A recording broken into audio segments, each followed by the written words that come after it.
안녕하세요. 이야기별입니다. 오늘은 지난번에 소개해드렸던 러시아 문학 자자 표도르 말하는 고양이와 개를 두 번째로 소개해드리겠습니다.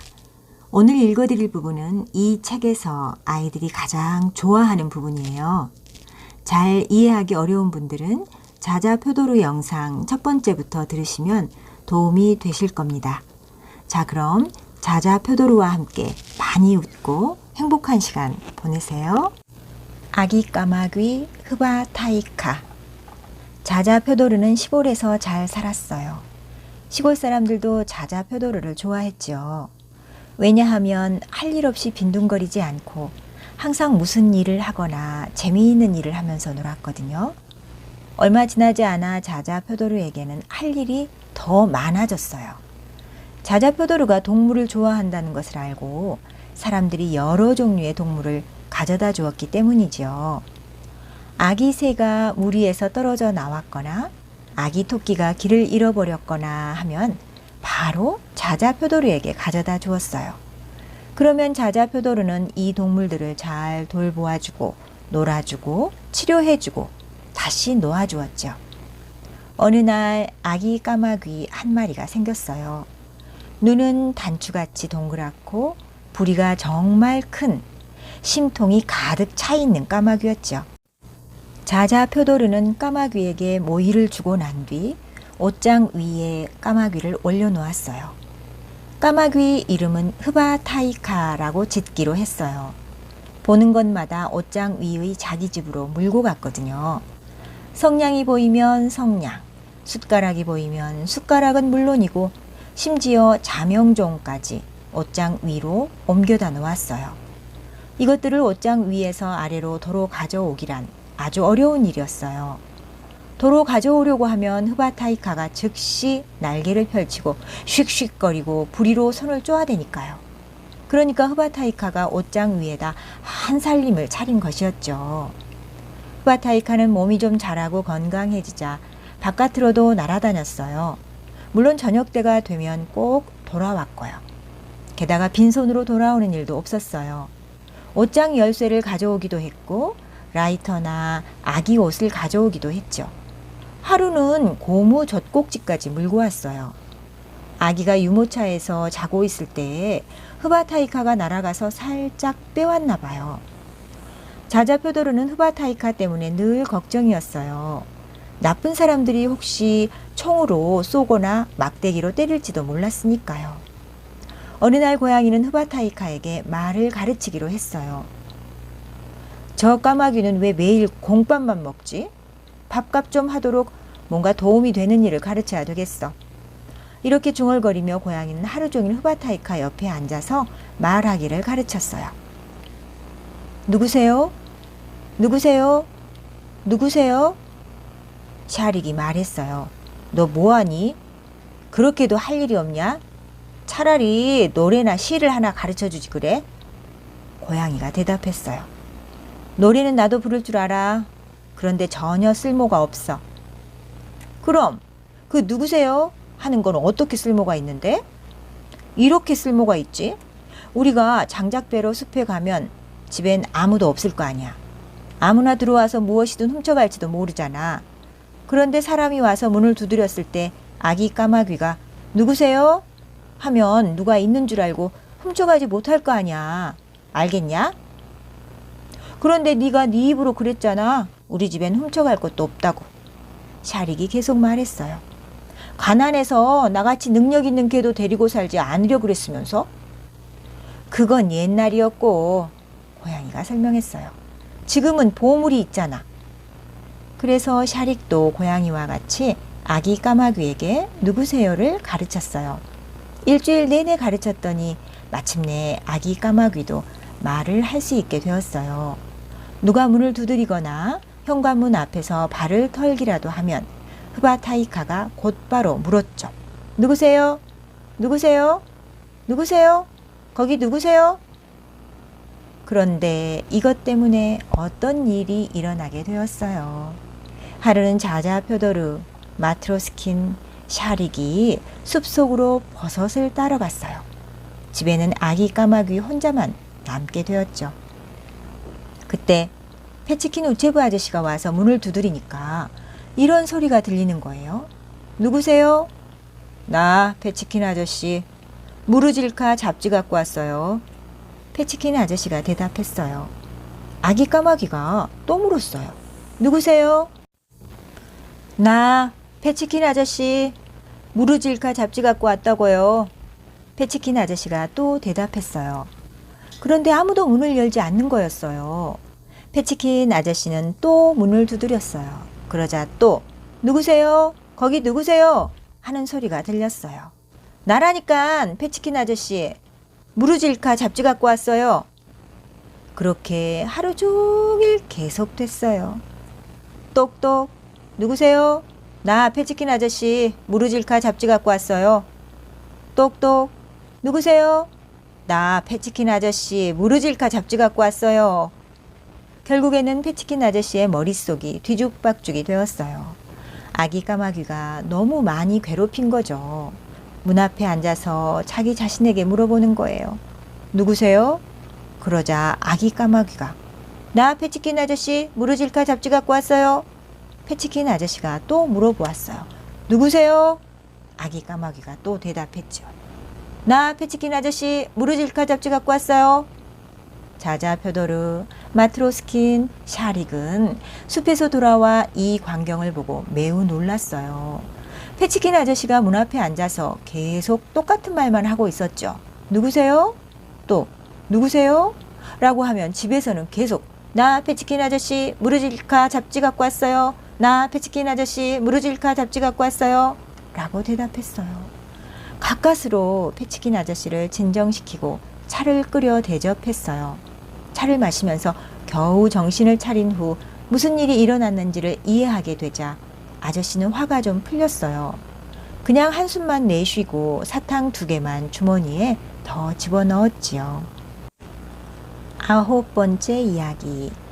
아들 자자 표도릭 드림. 자자 표도르는 집으로 편지를 보내기로 했어요. 엄마 아빠가 걱정하시지 않도록요. 왜냐하면 자자 표도르는 부모님을 정말 많이 사랑했거든요. 그런데 엄마 아빠는 자기 아들이 어디에 있는지 무얼 하고 있는지 모르니 당연히 걱정하고 계시겠죠. 자자 표도르는 앉아서 편지를 쓰기 시작했어요. 엄마 아빠, 저는 잘 지내고 있어요. 그것도 아주요. 저는 방 하나와 부엌이 있는 따뜻한 집에서 살고 있어요. 그리고 얼마 전에는 보물을 찾아서 소도 한 마리 사고 트르트르 미차라는 트럭도 샀어요. 이 트럭은 진짜 기름 대신 음식을 먹는답니다. 엄마 아빠 보고 싶어요. 특히 저녁마다요. 그렇지만 제가 어디에 사는지는 얘기해드리지 않을 거예요. 만일 말해드리면 저를 데려가실 테고 그러면 마트로스킨이랑 샤릭은 끝장이거든요. 그런데 그때 시골 아이들이 들판에서 뱀을 가지고 놀다 놓아주고 있는 거예요. 자자 표도르는 뛰어나가면서 고양이에게 편지를 마저 쓰라고 했어요. 고양이가 연필을 잡고 계속 편지를 써 나갔어요. 그리고 저희 집에는 따뜻한 벽난로가 있어요. 그 위에 올라가서 쉬면 얼마나 좋은지. 제 건강은 요즘 별로예요. 발이 쑤시지 않나, 꼬리가 떨어지질 않나. 왜냐하면요, 사랑하는 엄마 아빠, 지금까지의 제 인생이 빼앗김과 쫓겨남으로 가득 차 있었기 때문이지요. 그렇지만 이젠 전혀 달라요. 햄도 있고 갓 짠 우유도 그릇에 담겨 바닥에 놓여 있지요. 이젠 별로 먹고 싶지도 않답니다. 그리고 쥐들은 아예 보기도 싫어요. 그냥 심심풀이로 잡을 뿐이지요. 낚싯대로 잡거나 청소기로 굴에서 끄집어내어서 들판에 놓아주기도 한답니다. 그리고 낮에는 지붕 위에 올라가길 즐겨하지요. 거기서 눈을 크게 뜨고 수염을 다듬거나 꼭 정신 나간 사람처럼 햇볕을 쬐지요. 따뜻한 햇살 아래서 혀로 핥아 목욕하고 말리곤 한답니다. 그런데 그때 지하실에서 쥐들이 찍찍대는 소리가 들리는 거예요. 마트로스키는 샤릭에게 편지를 마저 쓰라고 하곤 청소기를 들고 지하실로 뛰어갔어요. 샤릭이 이빨로 연필을 물고 계속 써 나갔어요. 요즘 전 털갈이를 시작했어요. 헌 털이 무더기로 빠져서 집에도 못 들어갈 정도예요. 그 대신 새 털이 나는데 비단같이 윤기나고 부드러워요. 그리고 목도 약간 쉬었어요. 사람들이 지나갈 때마다 짖어야 되는데 너무 많아요. 한두 시간 짖다 보면 짖는 게 아니라 바람 새는 소리밖에 안 나와요. 엄마, 아빠, 이제 절 보시면 못 알아보실 거예요. 꼬리에는 힘이 생겼고요. 귀는 부드러워졌고요. 코는 차갑고 털은 북슬북슬해졌어요. 이젠 겨울에도 바깥에서 잘 수 있어요. 그리고 전 이제 혼자 슈퍼에 물건 사러 갈 수도 있어요. 거기 있는 아저씨 아줌마들은 절 알아보시고 뼈는 공짜로 주신답니다. 그러니까 엄마 아빠 제 걱정은 하지 마세요. 얼마나 건강해졌냐 하면 품평회에 나가면 모든 메달을 다 휩쓸 수 있을 정도예요. 멋있고 똑똑하니까요. 안녕히 계세요. 아들 자자 샤릭 드림. 샤릭은 나중에 샤릭을 표도르로 바꾸려고 했는데 그만 엉뚱하게 표도릭이 되어버렸어요. 안녕히 계세요. 아들 자자 표도릭 드림. 샤릭과 마트로스키는 편지를 봉하고 주소를 썼어요. 그 다음 샤릭이 편지를 입에 물고 우체통에 갖다 넣었답니다. 하지만 편지는 꽤 오랫동안 주소대로 배달되지 않았어요. 왜냐하면 패치킨 우체부 아저씨가 정신병원에 갇혀 있었거든요. 처음에 아저씨는 정신병원에 있기를 싫어했어요. 아저씨는 자기가 정신이 나간 게 아니라 자기를 받으려고 달려들던 자자 표도른의 집이 정신 나간 거라고 계속 주장했어요. 그런데 얼마 후부터는 정신병원에 있는 걸 좋아하게 되었죠. 편지를 배달하지 않아도 되고 밥도 잘 먹여주었거든요. 그리고 거기서 어떤 격리 아저씨도 알게 되었어요. 자기 말로는 아이들이 하도 괴롭혀서 정신병원까지 오게 되었다나요? 그 아저씨는 여기 와서까지 잔소리를 해댔죠. 패치킨, 침대 위에서 뛰지 마. 패치킨, 창문 밖으로 머리 내밀지 마. 패치킨, 사람들에게 동그랑땡 던지지 마. 패치킨 아저씨는 침대 위에서 뛰지도 않았고 창문으로 머리를 내밀지도 않았고 동그랑땡을 사람들에게 던지지도 않았는데 말이지요. 패치킨 아저씨는 자자 표도르를 샘내고 있었어요. 어떤 사람은 개도 키우고 고양이도 키우는데 난 자전거도 하나 없어. 자전거 얘기는 다음에 계속될 거예요. 패치킨 아저씨가 정신병원에 있는 동안에 편지는 우체통에 그대로 있었답니다. 12번째 이야기, 엄마 아빠가 편지를 읽어요. 마침내 자자 표도르의 편지가 엄마 아빠에게 도착했어요. 도시에서는 다른 우체부 아저씨가 편지를 엄마 아빠에게 갖다 주었죠. 그런데 그날 비가 아주 많이 오고 있었어요.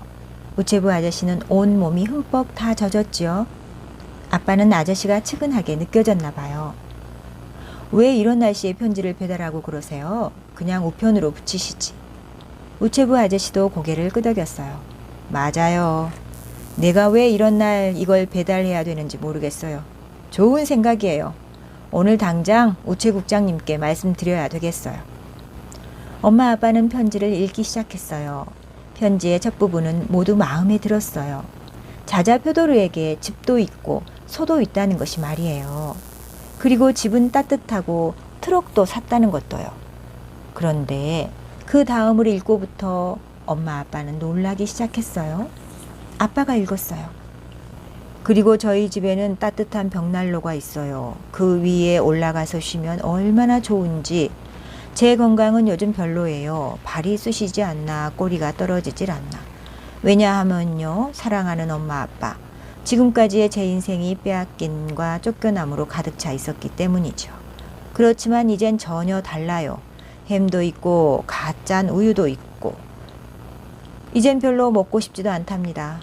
그리고 쥐들은 아예 보기도 싫어요. 그냥 심심풀이로 잡을 뿐이지요. 낚싯대로 잡거나 청소기로 굴에서 끄집어내어서 들판에 놓아주기도 한답니다. 그리고 낮에는 지붕 위에 올라가길 즐겨하죠. 거기서 눈을 크게 뜨고 수염을 다듬거나 꼭 정신 나간 사람처럼 햇볕을 쬐지요. 따뜻한 햇살 아래서 혀로 핥아 목욕하고 말리곤. 엄마는 듣다가 꽝 기절하고 말았어요. 아빠가 얼른 물을 가져와서 엄마를 원래 상태로 돌려놓았지요. 엄마가 직접 읽기 시작했어요. 요즘 전 털갈이를 시작했어요. 헌털이 무더기로 빠져서 집에도 못 들어갈 정도예요. 그 대신 새 털이 나는데 비단같이 윤기 나고 부드러워요. 그리고 목도 약간 쉬었어요. 사람들이 지나갈 때마다 짖어야 되는데 너무 많아요. 한두 시간 짖다 보면 짖는 게 아니라 바람 새는 소리밖에 안 나와요. 그때 갑자기 꽝 하는 소리가 났어요. 아빠가 기절하는 소리였죠. 이제는 엄마가 물을 떠와 아빠를 정신 차리게 했어요. 아빠는 정신이 들자 이렇게 말했어요. 도대체 우리 아들에게 무슨 일이 일어난 거지? 발도 쑤시고 꼬리도 떨어지고 지나가는 사람들을 보고 짖기도 하고 낚싯대로 쥐도 잡는데요. 엄마가 말했어요. 그리고 털은 윤기 나고 부드러운 비단 같다고. 혹시 자연 속에서 살면서 아기 양으로 변한 것은 아닐까? 깨끗한 공기 때문에? 그래? 아빠가 말했어요. 난 아기 양들이 지나가는 사람 보고 바람 새는 소리 낸다는 건 처음 듣는데 혹시 깨끗한 공기 때문에 정신이 나간 건가? 어쨌든 편지를 끝까지 다 읽어보기로 했어요. 읽으면서 엄마 아빠는 두 눈을 믿을 수가 없었어요. 엄마 아빠, 이제 절 보시면 못 알아보실 거예요. 꼬리에는 힘이 생겼고요. 귀는 부드러워졌고요. 코는 차갑고 털은 북슬북슬해졌어요. 뭐가 북슬북슬해졌다고요? 엄마가 물었어요. 털이 북슬북슬해졌대. 이젠 겨울에도 바깥에서 잘 수 있대. 아빠가 대답했어요. 알았으니 끝까지 다 좀 읽어보세요. 내 아들에게 무슨 일이 일어났는지 다 알아야겠어요. 그래서 아빠는 끝까지 다 읽었죠. 전 이제 혼자 슈퍼에 물건 사러 갈 수도 있어요. 거기 있는 아저씨 아줌마들은 절 알아보시고 뼈는 공짜로 주신답니다. 그러니까 엄마 아빠 제 걱정은 하지 마세요. 얼마나 건강해졌냐 하면 품평회에 나가면 모든 메달을 다 휩쓸 수 있을 정도예요. 멋있고 똑똑하니까요. 안녕히 계세요. 아들 자자 표도릭 드림. 편지를 다 읽고 엄마 아빠는 30분 동안 집에 있는 약이란 약은 다 먹었어요. 정신을 차리려고요. 조금 있다 엄마가 말했어요. 어쩌면 그 애가 아닐 수도 있어. 그 애가 아니라 우리가 정신이 나간 건지도 몰라. 우리가 털이 북슬북슬해진 게 아닐까? 우리가 겨울에도 바깥에서 잘 수 있는 게 아닐까? 아빠가 진정시키려 했지만 엄마는 계속 외쳐댔어요. 가게에 있는 아줌마 아저씨들이 날 알아보고 뼈도 공짜로 주는 거야. 나는 이제 쥐들은 보기도 싫어. 지금도 발이 쑤시고 꼬리가 떨어지고 있어. 왜냐하면 내 인생이 빼앗김과 쫓겨남으로 가득 차 있었기 때문이지. 바닥에 있던 내 밥그릇은 어디 갔지? 겨우겨우 아빠가 엄마를 정신이 들도록 하였어요. 만약에 우리가 정신이 나갔다면 둘 다 같이 나가지는 않았을 거야. 정신 나가는 것은 목감기처럼 전염성이 있는 것은 아니잖아. 그리고 우린 털이 북슬북슬해지기는커녕 전혀 그 반대야. 어제 미장원에 갔다 왔으니까. 그래도 혹시나 해서 체온계로 체온을 재어보았어요. 체온도 36.6도로 정상이었어요. 아빠는 편지 봉투를 자세히 살펴보았어요. 편지 봉투에는 발신지 도장이 찍혀 있는데 그것을 보면 편지를 어디에서 보낸 건지 알 수가 있거든요. 잘 살펴보니 시골 마음대로 하세요가 발신지로 찍혀 있었죠. 엄마 아빠는 지도를 꺼내 그런 시골이 어디에 있는지 찾아보았어요. 그런 이름의 시골이 22개나 있었죠. 그래서 각 시골 우체국 우체부 아저씨께 편지를 썼어요. 존경하는 우체부 아저씨.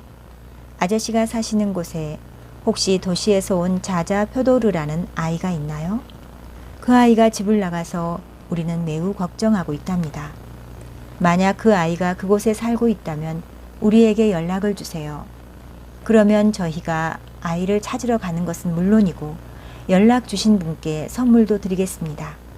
대신 그 아이에게는 아무 말도 하지 말아주세요.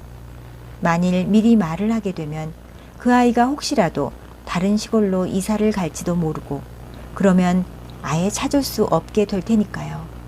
저희 부부는 그 아이 없이는 사는 게 사는 것이 아니랍니다. 귀하의 건강과 가정의 화목을 기원하며 표도르의 엄마 림마와 아빠 디마 드림.